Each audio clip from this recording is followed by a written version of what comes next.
Welcome. I'm Eric Schickler, Professor of Political Science at the University of California, Berkeley. And on behalf of the Annual Review of Political Science Editorial Board, it's my pleasure today to be here interviewing Theda Skocpol. Theda is the Victor S. Thomas Professor of Government and Sociology at Harvard University.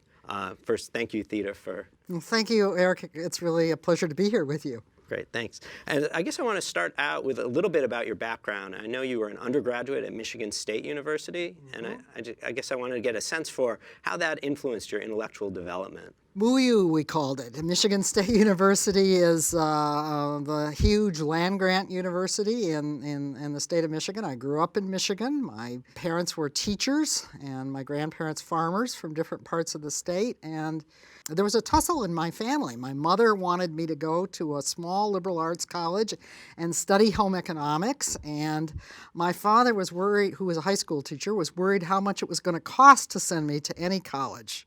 And so when I was admitted to Michigan State University, I got my father on my side, because at that time it was certainly less expensive in terms of tuition and cost to go to the major state university in Michigan. I already knew what Michigan State in East Lansing, Michigan was like before I tried to lobby my parents to let me go to one particular college over another. Right. And so you were a sociology major. I was. At Michigan State. What kind of brought you to sociology?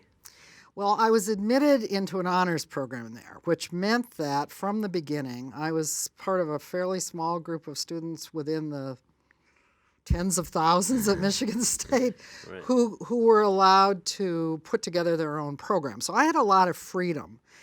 Sociology attracted me. I had some charismatic professors early on. It just looked like a social science discipline where I could do a lot of different things, where I would be free to move around. And in retrospect, I think if I'd picked political science, I would have been slotted into comparative or American or, theory or empirics.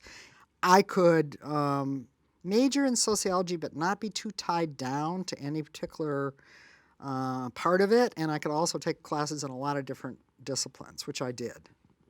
So were there any particular authors or that influenced you, especially when you were studying sociology at Michigan State? Well, by the time I was a senior, I was in some small seminar-type classes with a man named James McKee. He taught things like Barrington Moore's books and C. Wright Mills, and I was very taken with C. Wright Mills, I have to admit. The whole argument that you could marry the study of empirics with history and understand power dynamics. Remember, this was the time of the civil rights movement, the Vietnam War, and so I wanted to understand real-world things, and I thought sociology, particularly as practiced by those giants, was a way to do it. Great. You brought up the political events of the 1960s. So were you involved as an activist at the time? I was, yes. I was involved in the anti-war movement, although I have to admit I never went as far as some people. But I think the more important one was the civil rights movement. I met my husband, and we just celebrated our 50th wedding anniversary last June of 2017. I met him. I wouldn't have met him necessarily at Michigan State because he was a physics major from Texas, and I was a sociology major from Michigan. But we were both in the Methodist Student Organization, and at that time, the leader of the Methodist Student Organization was very taken by Martin Luther King, who had come to speak in Lansing, Michigan, a year before we started at Michigan State.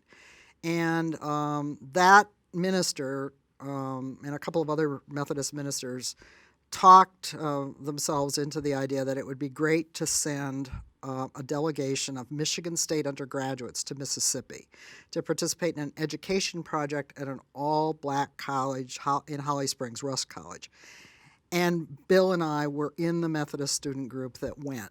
And that was a life-changing experience because we didn't necessarily get involved in any of the demonstrations that led to violence in Mississippi because you had to have your parents' permission to leave the campus, and my parents would not give permission. But we were in Mississippi, and we were teaching English skills and math skills to entering freshmen at Russ College who were the first people in their often sharecropper families to go to college. So we saw, along with all the other white students from Michigan State who went down there, we saw firsthand what segregation and racial oppression in the pre-civil rights South was like. And that was a life-changing experience, for sure. Right. So it's actually kind of interesting that you spent your academic career at the most elite private universities, Harvard and University of Chicago, but you started out at a big public university and had this formative experience in Mississippi. How do you think having that background has affected your approach as a scholar? I think it keeps me grounded. I have been at Harvard University for a long time, and I was a graduate student here, and I love the place, and I think it is the embodiment in many ways of excellence. But I think it's very important that I came from the Midwest, and that I never feel as comfortable as when I am in the Midwest. And I know what the vast heartland of the country looks like and feels like. My grandfather, who was a farmer in Michigan on my mother's side, would have been a Tea Party Republican if he were still alive. And so I have all those pictures in my mind, those kinds of relationships, and that has helped me never be taken in too far by the elitist propaganda of a place like Harvard University. Given your background, given your interest in real politics as well as learning about society and politics, how did you decide that academia was where you wanted to go? Boy, that's a good question. I feel as if I always wanted to be around books and research and college. I mean, I was a very unpopular girl in high school because I was what was called a brain. That was not good. In the big high school that I went to, it meant that you weren't one of the popular ones, and people really wanted to make your acquaintance only when they needed to read your homework. So I handled that by reading a lot, and by the time I got to college, I was still a very good student. I was intrigued. I got involved in some professors' research projects very early on. And it's hard to go back into that time, but people weren't as worried about economic and careerist things then. The major worry I remember my soon-to-be husband and I having was how to make sure he didn't have to get shipped off to Vietnam. Staying in college was a practical as well as a logical thing, but I think for me, I just liked it. It was beginning to be possible for women to have serious careers, just beginning. My teachers encouraged me to apply for fellowships, and I won them. That made it possible to go to Harvard. So at Harvard, I know you mentioned Barrington Moore's book as an influence on you as an undergraduate. So I know that he was one of your teachers at Harvard, though actually didn't end up on your dissertation committee. No, he didn't. And so I just want to hear just a little bit about what it was like to work with or learn from Moore, and maybe a little bit about that decision. Well, one of the first things that happened when I got to Harvard was that I found out that Barrington Moore, who I thought was a young radical, I had read Social Origins of Dictatorship and Democracy. Well, I found out he was a crotchety 18th century style, fairly old-fashioned authoritarian in the classroom.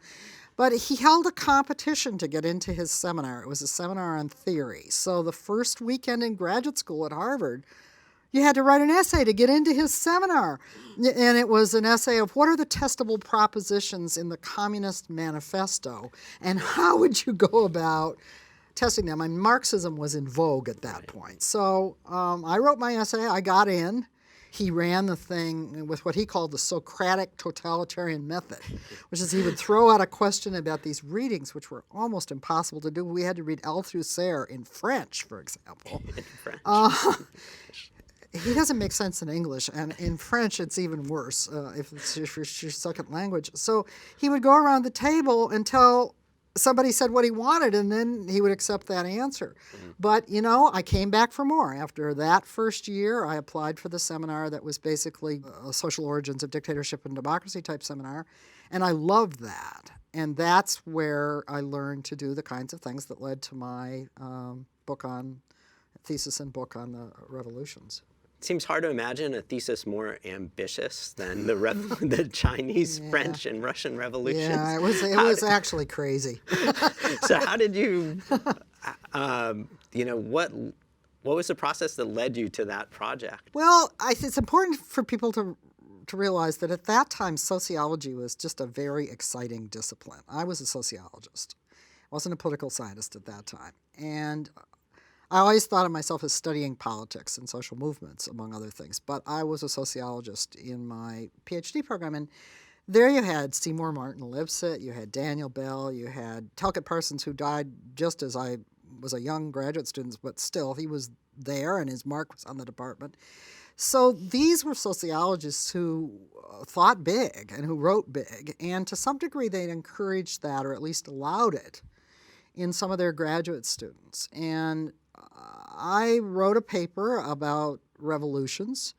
I think it was for some intermediate step in the process, drawing on what I learned in Moore's seminar and critiquing available theories.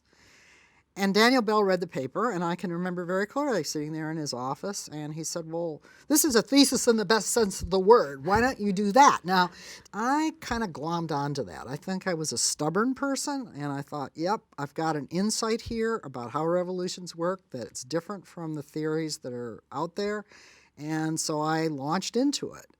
It almost killed me because it was too big a project. I almost didn't get it done in time. But in the end, I had an argument, I had an insight, and I developed it about 2/3 of the way in the PhD thesis, and I finally got it done. And that turned out to be a brilliant choice because I had done something new that, that I was passionate about and that I could defend. So the thesis in the book is a kind of exercise in comparative historical research, right, which has become your hallmark. How did historians respond to you, in some sense, treading on their ground in these kind of canonical cases? Not well. I mean, it was actually pretty shocking for many historians. They didn't understand historical work in sociology and political science, and they did see it as treading in their territory and would particularly not like it if you didn't know the language. So I knew French, but I did not know Russian and Chinese. And I took a lot of flack from that after the book came out. Not so much while the thesis was being developed, because there were no historians on the committee. I was working with what I'd learned from Barrington Moore, taking advice from him, but he wasn't on my committee. Seymour Martin Lipset was. He's somebody who had already done comparative historical work. He respected it.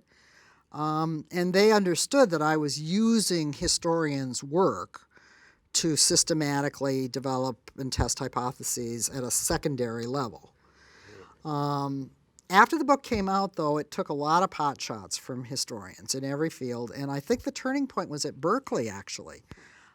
It was maybe a year out or so, and the Berkeley History Department invited me to a colloquium where I was going to present the thesis of the book, and a historian of France, a historian of Russia, and a historian of China was going to criticize it.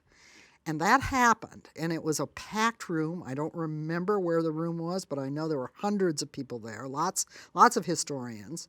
But I demonstrated in the discussion that I knew the work of the historians and that I knew the work of the previous generations of historians.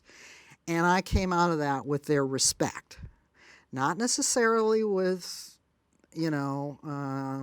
everybody agreeing, but people understanding how I had used the works of historians. So the book also has had an enduring influence in both sociology and political science. Did you have political science in mind as an audience when you were writing it? Or? I don't think I cared about that at all. I cared about understanding the similarities and the differences in what had happened in these revolutions and what that set them apart from things that weren't social revolutions. So I was operating in the Barrington Moore worldview. And remember, Barrington Moore was in some ways a political scientist and a sociologist both. So was Seymour Martin Lipset. He was in both disciplines. So in a way, my chief mentors, intellectual mentors in any event, were not people who particularly respected disciplinary boundaries. What they taught was ask a question and pursue the answers using the resources and the methods of all disciplines. I think I could have only done this in sociology. I think only sociology would have allowed that kind of boundary crossing. I don't think political science would have, but it probably caught on more in political science after it came out. It came to be seen as a major work in comparative politics. So I'm going to, a little later in the conversation, I want to talk a bit more about the current state of political science. But I wanted to ask now about a project you did that was a kind of field-building project involving collaboration with other sociologists that culminated in the Bringing the State Back In volume. And so I guess I just want to get a sense for what led you to that kind of goal of trying to build up a kind of approach or field in that really did cross sociology and political science. Well, yeah, it's a good question in a way, because that's something that sets me apart completely from Barrington Moore. Barrington Moore never was interested in building anything inside academia or disciplines. He thought disciplinary politics was a waste of time. He didn't even go to the professional meetings. By the time I was a young professor at Harvard, I think I understood that there was a need to work with other young faculty who were beginning to develop comparative historical methods. But it was really Peter Evans who came to me. We only barely knew each other because he had graduated from the Harvard Sociology Department well ahead of my time, most of my time there. And he and Dietrich Ruschmeyer came to me and said, let's try to create I can't remember what it was called, a working group at the Social Science Research Council. Social Science Research Council was encouraging kind of field-defining projects. And so they were the ones that drew me into it. And we drew up a plan. We really understood that this book could help to define a way of thinking about the state and society and politics that was new. In some ways, it was very old. It went back to an earlier era of institutional political science. By that time, I was at the University of Chicago, and I was in both sociology and political science. So I saw this as an intellectual project in both disciplines, not just in one. Right. And so some of these ideas get applied in your work on the New Deal era that you're working on at that time, and which I guess maybe be your first foray into American politics. And what led you to decide to work on the New Deal? I never was one of these kinds of scholars that picks a subject matter and decides I'm going to work on that till death. I was interested in puzzles about things that happen in the real world. And so after writing what I had to say about the causes and outcomes of social revolutions, I then became interested in this whole question of reformism in democratic capitalism. What were the sources of that, both inside government institutions, and the other part of bringing the state back in was thinking about how organized social forces interact with a particular institutional structure of government. So I was interested in those puzzles, and the New Deal seemed like a good way to think about it, because there were all kinds of debates about what was the driver of reform and its limits. But I have to say, my primary commitment has always been to understand the actual historical outcomes, to understand the variations over time and across cases. And then the theoretical gains are hopefully part of that process. But I don't sit down, read the APSR and say, what's the next squiggle in this theory? Or for that matter, the American Sociological Review. I don't do those things. So I'm not theoretically driven. I'm a theory user. I use different theories to try to understand real-world patterns and outcomes. Right. So this is also a time when American political development is starting to come into, it is. I don't know if vogue might be too strong a word, but becoming a part of the conversation at least. Did you see yourself as? I did, because Stephen Skronik's book had a big impact on me. I think I was beginning to move from the New Deal to trying to understand the material that would go into protecting soldiers and mothers, the insights that the Civil War pension system was a de facto early welfare state, and these programs for mothers and children at the turn of and his book about the evolution of patronage democracy in the United States and its transformation into partially bureaucratized states in the 20th century was very influential. The other big influence was Marty Schefter's work. And that was explicitly comparative because, you know, in the early phases of his career, Schefter really outlined some ideas that I think remain to this day very powerful in thinking about how the relative timing of the bureaucratization of states and the emergence of mass political parties shapes the way in which interests are organized into a nation's politics. So I just saw the United States as a place where there were some things I was noticing using that perspective that nobody else had noticed. I'm always looking for something that I might develop that others have not already discovered, because I like to be a little contrarian.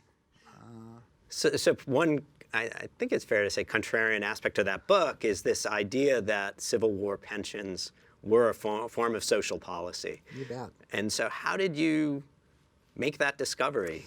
Boy, I mean, it was it really was a discovery because I was going to write a book about the New Deal and about the shaping of the modern welfare state from the Social Security Act on. That was the original plan. Wow. That book has never been written.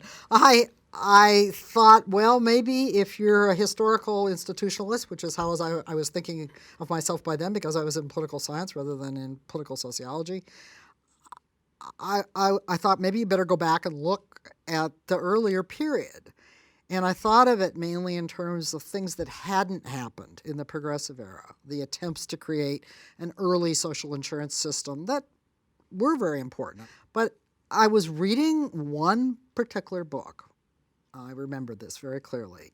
It was the summer. I was not at the University of Chicago at that point. I was in New Jersey for the summer.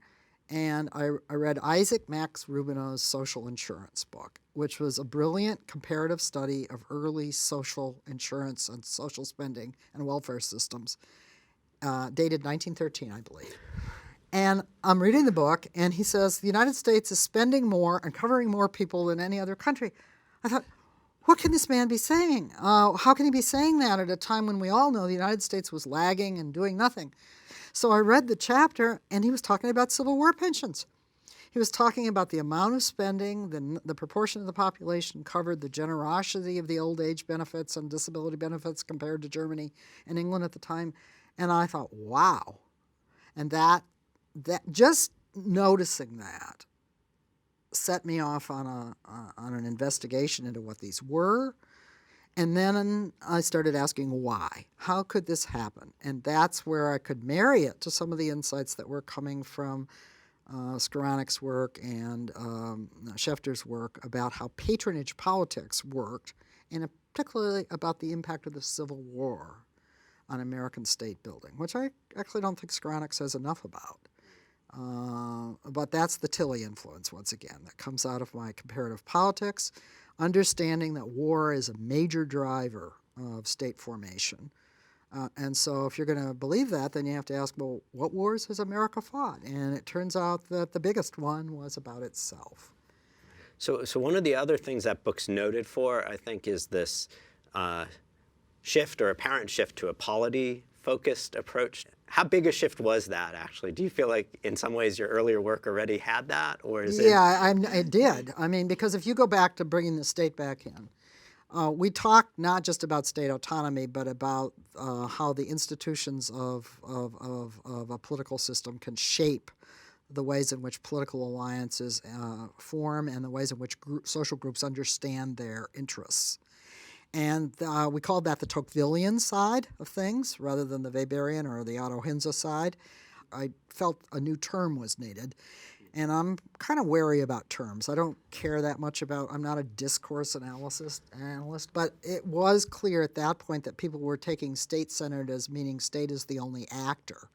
And since that's never what was meant, I wanted a term that would enable me to re-emphasize that both strands have to be involved in the analysis. You have to ask, how bureaucratic is the state? How independent is the resource base? Are there communities of officials like Dan Carpenter studies that have their own worldview and their own capacity to act together? That's state autonomy. It's a variable. It's not a given. And then you have to ask, well, what is the pattern of the party system and the institutional structure of representation or authority? And how does that privilege some kinds of social groups and demands versus others? And so both of those entered into the analysis in Protecting Soldiers and Mothers. So Theda, a lot of your recent work has drawn on historical materials and other kinds of data collection efforts to study really contemporary problems in American politics. And so I want to talk a little bit about that. And maybe start with the work on civic engagement. What led you to that topic? And also if you could talk a little about the distinctive approach in terms of building these new data sets that you took on in that work. Well, there are different philosophies I think that scholars have in their careers. Some develop an important insight and elaborate on it through their entire career. And there are some advantages to that. We could think of people who've done that very well. My approach is very, very different. I mean, the real world and to some degree academic debates throw up issues. And I get kind of curious about explaining something, or I think I've got a better way to explain something other people are arguing about.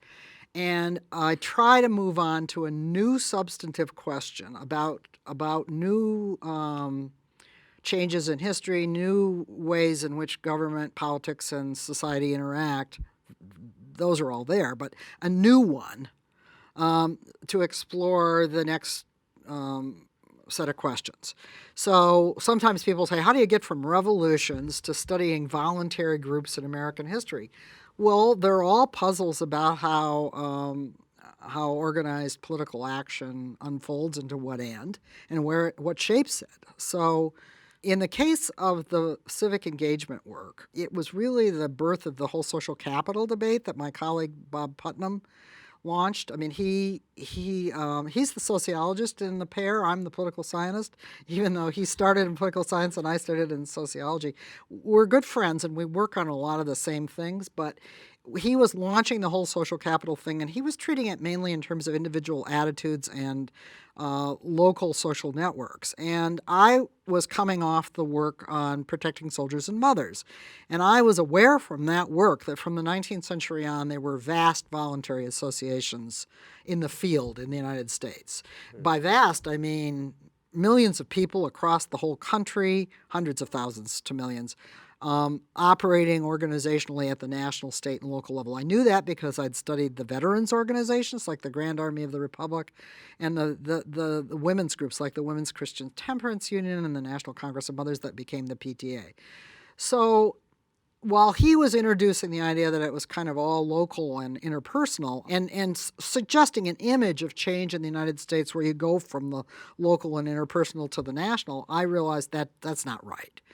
So out of that came an effort to launch a new study. I mean, I assembled a team of students, and we set out to do something that I thought at first would be easy, which is to assemble a list of all the large voluntary membership groups, apart from churches and political parties, that had ever existed in the United States from the Revolution to the present. The present then was 1990.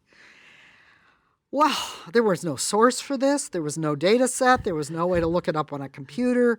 There was no list. So what we had to do was just read history books and try to identify large numbers of organizations that might have.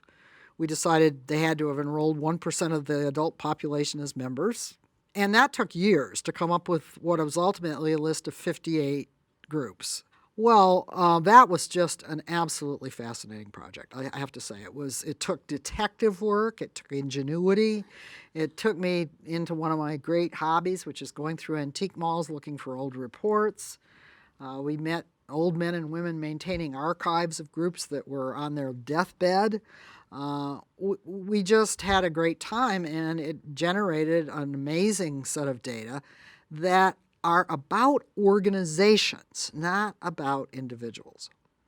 The social capital literature was analyzing to death the general social survey from 1970s to the present to get all these individual answers from national surveys. Well, you can't do that if you want to understand Americans' organizational affiliations before the 1970s, which is exactly what we wanted to do. So we figured out a way to find organizational records that gave membership numbers, that gave the numbers of local units and state units in these federated groups, and eventually wrote journal articles as well as books that tracked the way in which I think uniquely in the United States of America, vast federated membership associations that were voluntarily created and expanded shaped a lot of civic life and politics from the period around the Civil War, coming into their own after the Civil War through the mid-20th century, and then came, many of them, to a fairly abrupt decline from the 1960s on. So the last part of the research was why that last decline happened, which actually left, as I put it, Americans with more organizations but fewer members, and with organizations that either operated just nationally or just locally, rather than the kinds of things that bridged those levels in the past.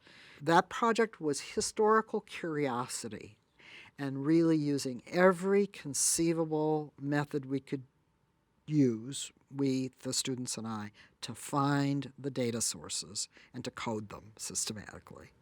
A lot of your work is focused on the rise of the conservative movement, the movement of Republicans to the right. And so one piece of that is your book on the Tea Party and Project on the Tea Party.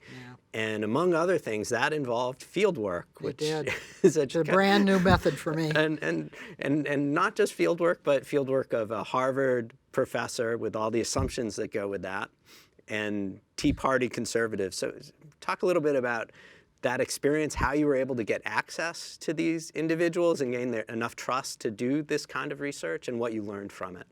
Well, that's another project that grew out of just plain curiosity. I mean, let's go back to the first 2 years of the Obama presidency. I'm a political scientist. A number of us were studying that, and I ended up writing about that.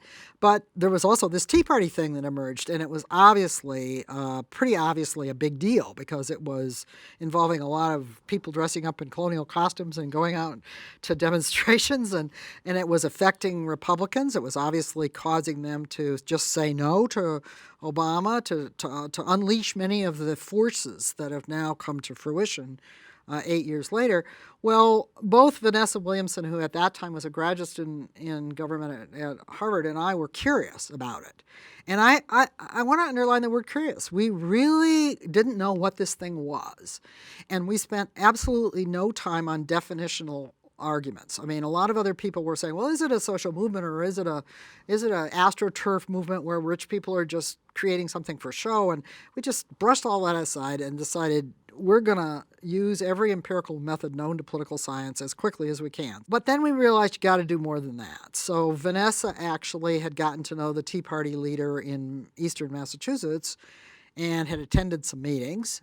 I realized that I was arguing politically with somebody online who was a member of the Tea Party in Virginia. So we hatched this idea that we're going to try to go and have face-to-face meetings with grassroots Tea Party people. Ultimately, we documented with some Harvard undergraduates that there were about 900 Tea Parties formed all over the United States, voluntary groups. What were these groups? We didn't know that, and it really wasn't expected because we had earlier concluded that most American civic life was not based on face-to-face meetings at the local level connected to national things anymore. So this seemed new. We used every device we could figure out to get into a kind of personal conversation with Tea Party people and convince them that we would treat them with respect, that we just wanted to come and hear their story. And sometimes it didn't work. For example, if you Google me, you find out very quickly that I'm a liberal intellectual in my citizen capacity.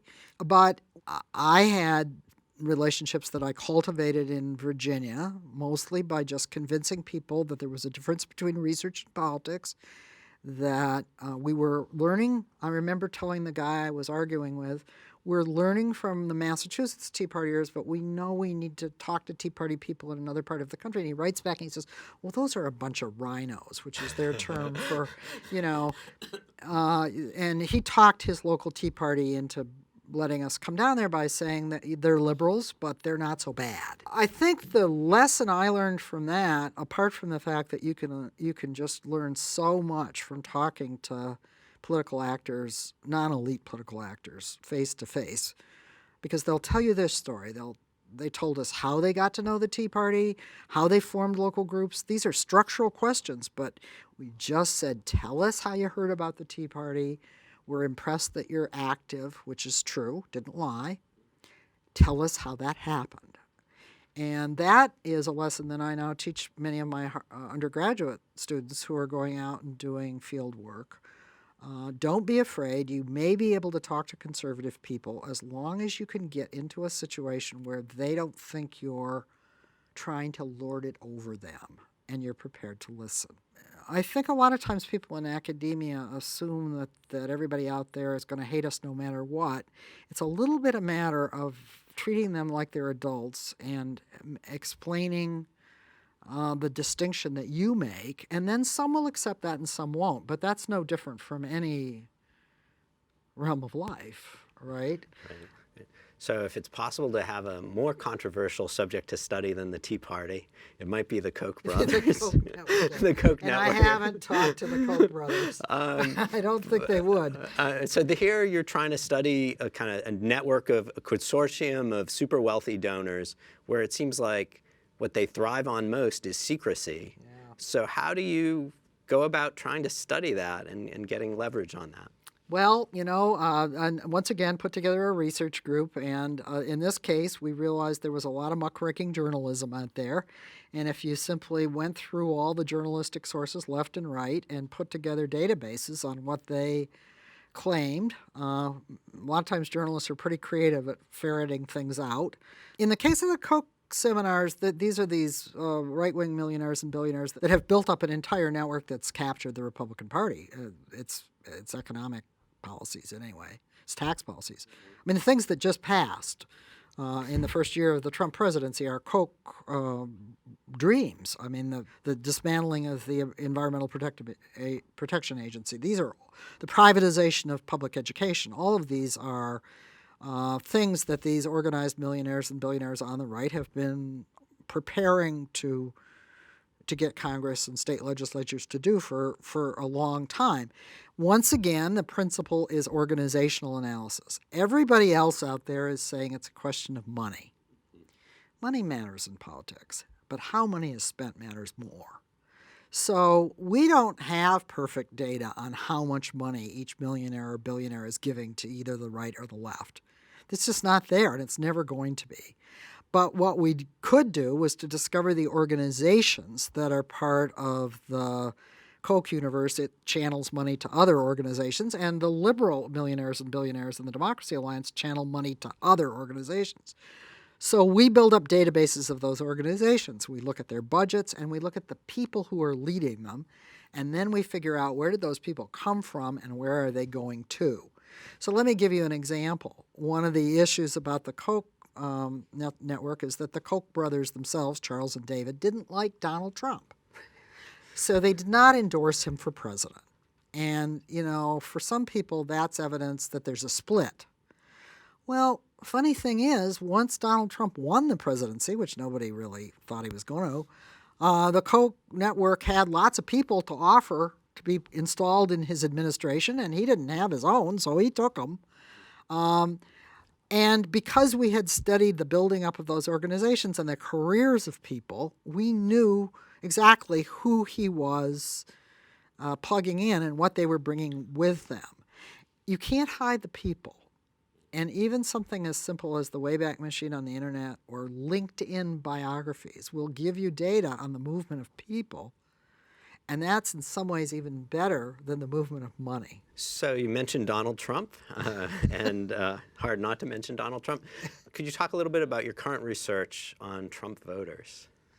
The earlier work that is still ongoing, we call it the Shifting Terrain Project, and that's the work where we're trying to understand how things have been reorganized on the right and left, and we discovered the growth of this Koch network that is not just big money donors, but organizations that can mobilize activists and money at the state and local level as well as the national level. So that helps us understand why the Republican Party has become so enamored of big tax cuts for the rich, getting rid of health care through Obamacare, ideally, if they get their way, eventually dismantling Social Security and Medicare. These are not popular ideas. Standard political science that says that elected politicians only do what voters want is just not going to explain where that comes from. So our work on these donor networks and the organizations they've built help us understand that.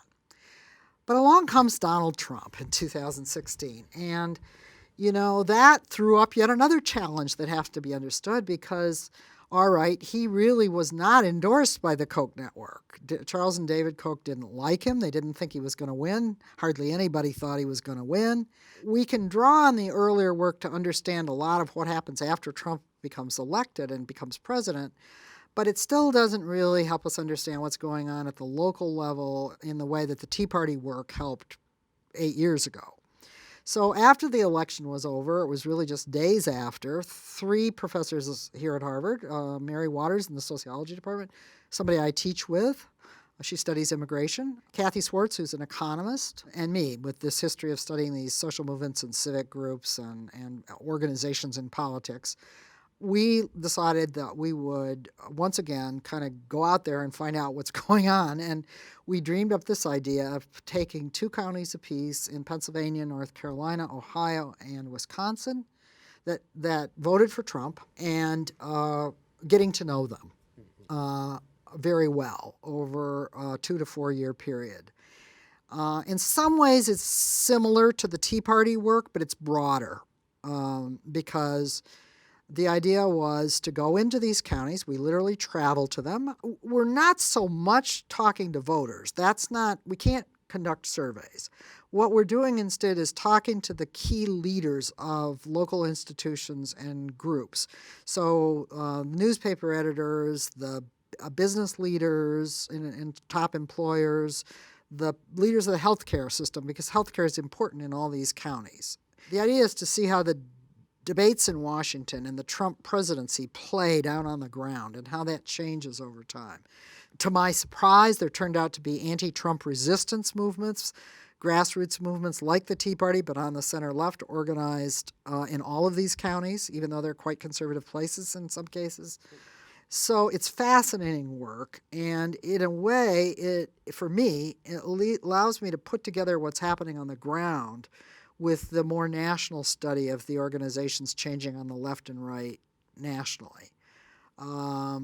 So, for example, it really turns out that just like the first 2 years of Obama's presidency was a period of effervescence on the grassroots right, with Tea Parties forming outside the Republican Party, but able to pressure it and change it, we're in a period right now where there are thousands of local indivisible or other kinds of anti-Trump resistance groups forming pretty spontaneously at the local level, outside the Democratic Party for the most part, but likely to change what the Democratic Party is doing locally and maybe nationally. These are similar moments where a president and a Congress takes office determined to change the country's direction, and citizens on the opposite side say, wait a minute, that's not what I want for America, and they organize. But the larger counties project will involve things like talking to the business people, who in many places say that their biggest problem getting workers is due to the opioid crisis, or the healthcare system. What are they grappling with in a period where the signals from Washington and the states are changing constantly? And what happens when immigration restrictions are put on in counties outside of big cities that need more people, and in some cases have immigrant groups working in agriculture in those counties? So those are the kinds of things. It's very bottom-up, not so much man on the street, but local leaders, and then identifying the puzzles that are playing out in this period. We probably will write several different kinds of things. We're just grappling with that. It's been a big effort just to visit these places. It takes 2 or 3 days in each to get to know them at all. But I don't use interviews for individual reductionist purposes. I use them to get a sense of how people see the lay of the land, who they're relating to. In the case of a new indivisible type resistance movement, I want to know, how'd you form? How'd you meet the other people here? And an interview, I think sometimes it's hard for social scientists to understand this. An interview can be a source of structural data. And that what ties my work together is the interest in organizations. Right. So speaking of organizations, so one of your innovations in recent years has been the formation of the Scholars Strategy Network. And so I just wanted to see if you could talk a little bit about why you did that and what you see its purpose as being, its goals as being. Well, first of all, it's not just me. I mean, Right. there's a whole group of actually largely political scientists, but political scientists of the same ilk that don't care that much about disciplinary boundaries. And we formed it in 2009, really figured out what we were doing in 2011. The idea is to have a national federated organization on the grounds that having a presence in regions and locale and states is important in American public life. And the idea is to take the riches of ideas and policy relevant knowledge that exists in America's colleges and universities and do a better job of translating it into things that can influence public discussions and that can get facts and ideas to policymakers. You know, if you step back and you look at American politics of the last 50 years, there really has been a collapse of the bridges between the universities and public life. And partly people would say, well, that's because the right has attacked universities. It's deeper than that, because I think that as American academia grew into the world's most magnificent array of colleges, universities, and research programs, and that's what happened in the post-World War II period, it also became very specialized and ingrown, so that academics in one part of a university have no idea what others are even talking about. And at the same time, the bridges fell down between many of those specialties and Washington, D.C. state capitals. And that's on both sides. So the idea here was to create a membership group. It comes out of my work on membership associations, the central structural insight, and allow academics, without quitting their day jobs, without going to work for a think tank, without going to Washington or a state capitol, to join this and translate their work into two-page briefs written in plain English that we then use to help people write op-eds, to form ties to civic associations. For example, voting researchers, we've connected with them with the League of Women Voters, and some of our members have gone and spoken at their conventions and handed out our two-pagers that summarize in everyday language, without dumbing down, the results of sophisticated research projects. And we now have, I think it's now 30-some chapters growing all over the country, and deliberately outside just the liberal areas. I mean, there are a powerful chapter in Oklahoma, one in Georgia, one in Utah, a really vibrant one in Utah, and with a little bit of help, they can weave ties to even Republican legislators in many places, and they have done so. So I want to talk a little bit more about academia and life in academia. And so one facet of that is has to do with gender and being a woman in academia. And so I wanted to maybe start out to get your sense, what was it like first as a graduate student and then assistant professor at Harvard? Well, you know, it was great as a graduate student because I came to graduate school at the time of the Vietnam War. So actually the gender balance had suddenly changed.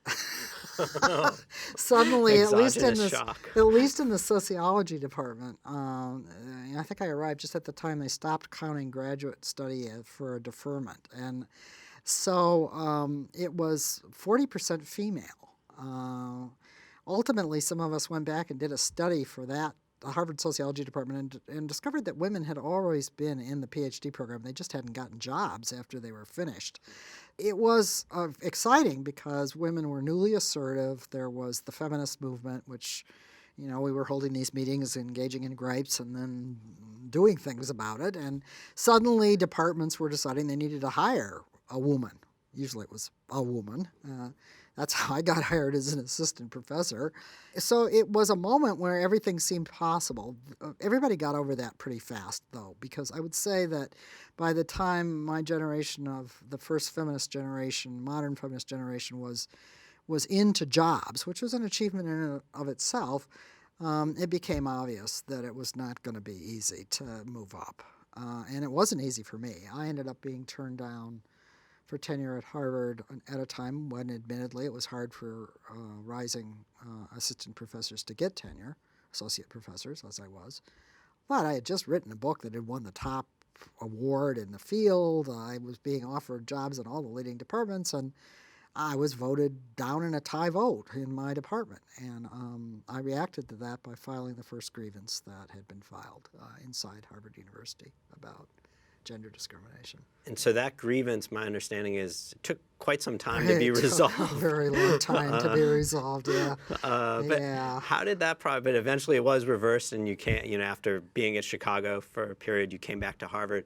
Could you talk a little bit, like, how did that affect your career life? Well, it was great to go to the University of Chicago, I have to say. University of Chicago is a very special place then and now.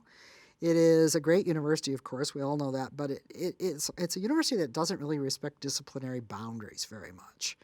It was founded by German Jews, and it values argument. And, it's the only university I've ever been where I've been invited to speak in an economics department. Now, admittedly, so that they could tell me why I was wrong, but it's just taken for granted. And so I was recruited there actually by William Julius Wilson in sociology and Ira Katz Nelson in political science, and I was given a joint appointment. I probably wouldn't have gotten that offer if it had been after my grievance was filed at Harvard. The truth of the matter is that when you file a grievance, you're a marked woman. Even though they were going to hire you with tenure, just the sheer fact that you were challenging Harvard at that time. I think it would have been enough to stop it in most places. But I had the offers in hand before I filed the grievance, not just from Chicago, but from elsewhere. And so I went to Chicago even though my husband did not get a job there. He was a physicist working in New Jersey, but I decided that that's the place I wanted to be, and so I commuted. It was a hard way to live, but I loved the University of Chicago. I mean, it was a great place to be. I was there for 5 years. Finally, after I refused to let Harvard off the hook in resolving my grievance, they wanted me to quit, and I quit. Wouldn't quit. Wouldn't let them. They had to decide. I told them they had to decide. And they finally did decide. They brought me back. And I came back because my husband, Bill, got a job at Boston University. Otherwise, I might not have left Chicago. I really loved it. And I was treated very badly at Harvard for the first 5 years. There's just no question about it. The fact that I'd won a grievance with a presidential appointment was held against me, for sure. And so did that end up playing into the move from sociology? I mean, I guess you came back. I came in sociology, and government at that time, is what we call political science at Harvard, would not accept me. And that was obviously because since I'd been a member of the political science department at Chicago, and by then increasingly thought of myself as a political scientist as well as a sociologist, they made a conscious decision, and it was directly related to the grievance. It was no question. People said so. But I learned after a little while to just settle down and do my work with students. I learned to stop arguing with people, which is hard for me. I just stopped arguing, and I decided that my approach to the political science department at Harvard would be to go to colloquia, get to know people, always flatter. That's very, very difficult for me. But I did learn that flattery is important, especially since if you've been appointed at a university after a protest over gender, you're virtually seen as a witch. At least you were back then. I was.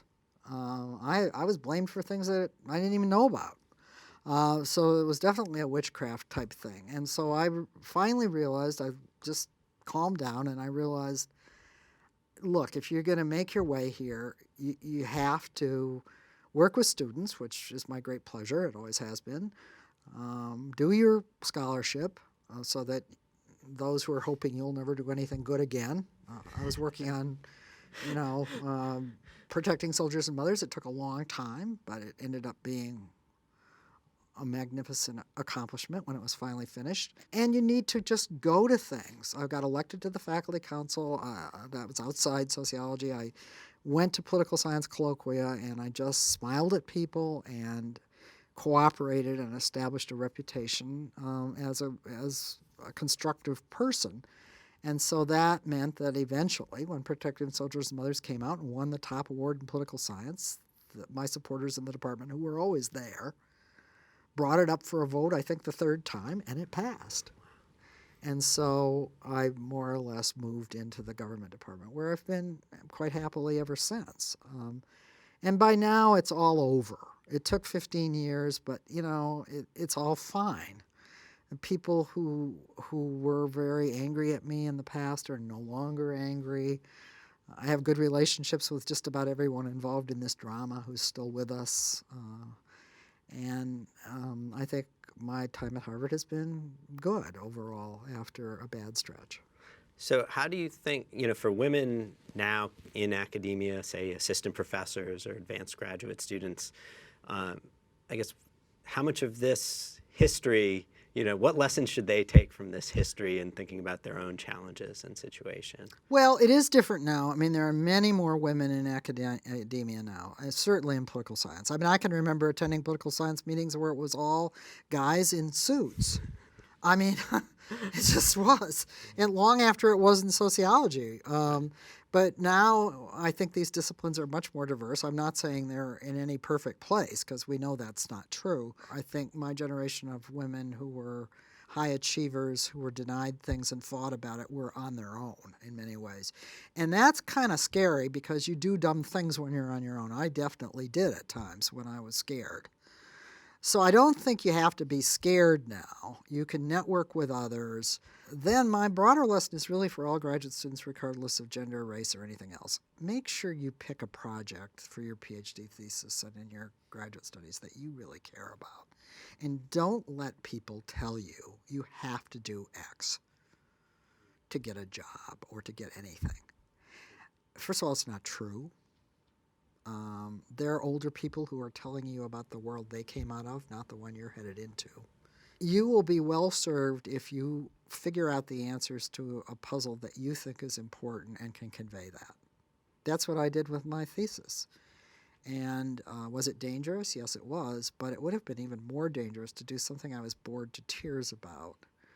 And it wouldn't have opened doors. So I do think graduate students now are more afraid, and I don't think they should be. So that kind of brings us to the contemporary state of political science. So your work has always been kind of motivated by big substantive questions that have theoretical stakes and often, real-world practical implications. And I think the criticism that's made about political science by many people today is that we're asking narrower and narrower questions, hoping that we can nail down some causal effect of some treatment or manipulation, but often disconnected from theory or real-world stakes. So I wanted to just get your sense. Does that resonate with you? I think the important thing is not to be captured by any given one given method or school of thought. And really, at least graduate students who are in leading programs like Berkeley or Harvard can easily avoid capture. These are all these major departments have faculty who are working in a variety of ways, in excellent ways, who generally respect each other. Students need to realize that they are agents. They can make decisions about what they're passionate about, and they can put together the faculty committees, even play faculty against each other. I mean, every time I go, I try to meet. When I'm in a department, they'll say, well, the graduate students would like to meet with you, and I kick the faculty out of the room. And I say, look, this is how you should approach your faculty. Listen to them, learn from them, but don't let anybody capture you. Now, there are certainly people in all of our departments, we won't use names, who are trying to capture, who are trying to say, I'm the only way forward. This particular technique for figuring out causality is the only one. Learn from them and don't listen to that. If you're somebody who cares about substantive questions, recognize that multiple sources of data, multiple methodological approaches are the way to go. And maybe this is the one daring thing I would say, recognize that a good enough answer to an important question, important both substantively in the field and in the real world, is more value than a definite answer to a trivial question. There is a fair amount happening in political science that's wandering off into trivia. I don't think political science, for example, had an inkling about the Donald Trump election.